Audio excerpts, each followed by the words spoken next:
Munhu wese arisiri kulaina naProfeti Madungwe haana kubva kuna Mwari. Sezvakanzi naPaul, angel kana kuti mutumwa umwe akauya kana kuti any man of God asinga correspond neni haana kubva kuna Mwari. Saka munhu anotuka Profeti Madungwe automatic haasi kusevha Mwari, whether a big church kana chi, because Profeti Madungwe ndo akabva kuna Mwari.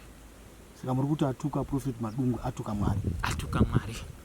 Because Paul anoti asina ataura zvisina kufanana neni, whether mutumwa kana ndiani, haana kubva kuna Mwari. So ari kuita opposition to God or Profeti Madungwe haana kubva kuna Mwari. Whether ichechi mune vachi kana muprofita wenyu murungona for nothing. This is the measuring line, Profeti Madungwe. Kana makuda unati vanhu vari kunamatera, your word or your church must in line with Profeti Madungwe. Shoko redu nderekuti masocial media musateerera zvese zvamanzwa kana especially written.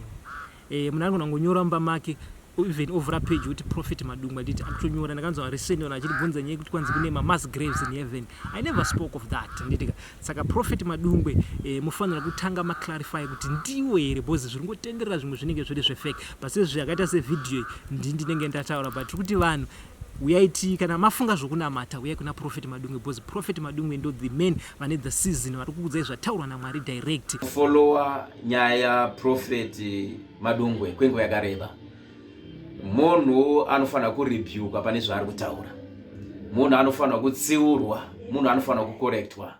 Ndava vaMadungwe vaenderera kwenguva yakareba, vachisoresa chinamato.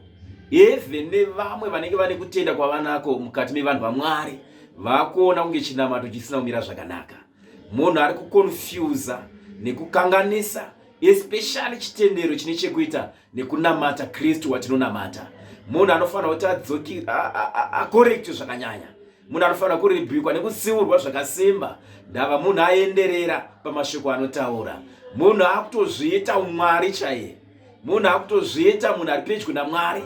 Vamwe vese ava vakutorwa kunge vanhu vasina matoro. So munhu anoti agadzirwe mashoko akutaura iwayo kurashika, uye kurashika kwekupedzisira. Munhu anoti kudabetserwe nekukurumidza. Ndava zvikaramba zvichienderera, acharamba achienderera, achikanganisa nekusoresa chinamato chaKristu Jesu. Mapisarema 82 verse number 6 inoti muzive here kuti muri vaMwari uye muri vana wekumusoro-soro. In the English he said you are gods. Andika kureva kuti munhu wese ane image yaMwari, ane chaMwari chiri maari. Hazvizoreva kuti ndi Mwari, but mwana waMwari. Prophet is a son of God. Even munhu asiri prophet is a son of God. Saka takati tatuka Prophet tatuka Madungwe, atina kutuka Mwari. But munhu pachezvaka nemufananidzo waMwari haangatenderwe kutukwa kana achinge asina zvaaita. Because basa redu isusu sevaranda vaMwari nderekudzoredzera nekukurudzira shoko rechinhu chakanaka chinogona kunge chisina chituko. But mashoko avari kutaura kuti kana vachinge vatukwa, atukwa ari Mwari, izvo inhema. But mwana waMwari ane chaMwari chiri maari anenge atukwa.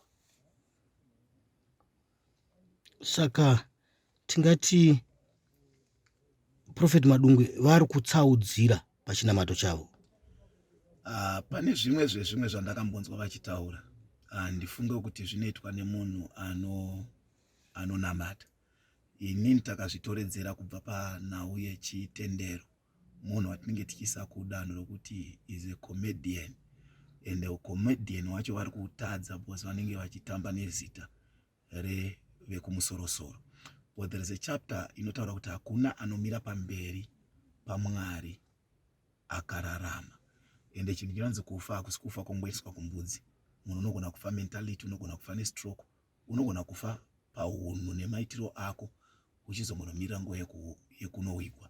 Ina handione muitiro wavo uri muitiro unoitwa nemunhu akadanwa naMwari.